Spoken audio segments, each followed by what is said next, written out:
Imagine this. A plane disappears midair. 239 people gone without a trace. No crash. No black box. Nothing. One passenger allegedly sends a text message after the plane vanished. "Help, we're trapped."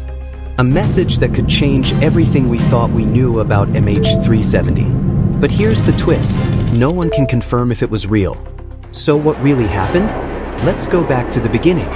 On March 8, 2014, Malaysia Airlines Flight MH370 took off from Kuala Lumpur. It was supposed to land in Beijing just a few hours later, but less than 40 minutes into the flight, it vanished from radar. The pilots said nothing.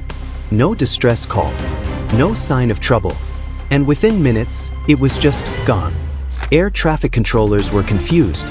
Military radar later showed something even stranger. The plane had turned back. It was heading the wrong way. No one knows. At first, everyone assumed the plane had crashed. Search teams combed the Indian Ocean. Nations spent millions scanning the seabed. But for weeks, nothing was found. And then, something unexpected surfaced. A text message.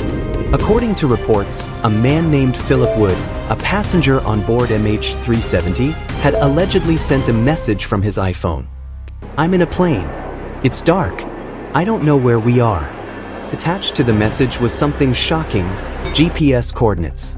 These coordinates pointed to a location near Diego Garcia, a highly secretive US military base in the middle of the Indian Ocean. Even weirder? According to some sources, his phone pinged a tower after the plane was declared missing. How was that possible? Many believe this message could prove the plane didn't crash, but was taken, maybe even landed. If true, it would flip the entire investigation upside down. But here's the problem. The message was never officially verified. No government agency confirmed it. And when journalists asked questions, they got the same response: "This matter is classified." Some call it a cover-up. Others say it's just a hoax. But let's ask something important. If it was fake, why didn't the government simply say so? Why label it classified? That one word added fuel to dozens of conspiracy theories. Some believe the plane was hijacked by someone on board. Others think it was remotely taken over, maybe even by a government. There's a theory that the plane was carrying sensitive cargo, and that it had to be stopped. Another theory? That someone on board knew something they weren't supposed to. And that message? It was a desperate attempt to reach the outside world, before it was too late. But skeptics say, hold on. There's no official record of the message. No screenshot confirmed by authorities. No telecom logs made public. They argue it could have been faked, or created by someone online looking for attention.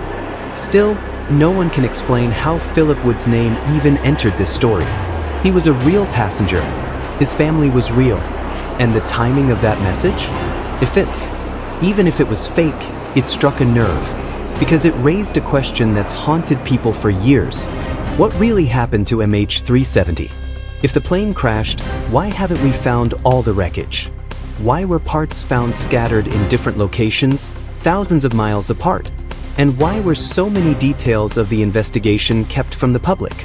To this day, the black box, the device that records the cockpit conversations, has never been recovered. We've never heard the last words of the pilots. We don't know what was said. We don't know what happened in that final hour. And maybe we never will. But this one text, real or fake, refuses to go away.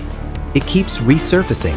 Because if it's true, then MH370 didn't just disappear. It was taken. And someone might still know the truth. A plane vanishes. A message appears. And nearly a decade later, we're still asking the same question. Was the text message real? Or just a distraction? So what do you believe? Let me know in the comments. And if you're hooked on this mystery, hit that subscribe button. Because next time, we're going deeper. We'll uncover the chilling clues from the pilot's final flight simulator. And why some believe it was a suicide mission. This story isn't over.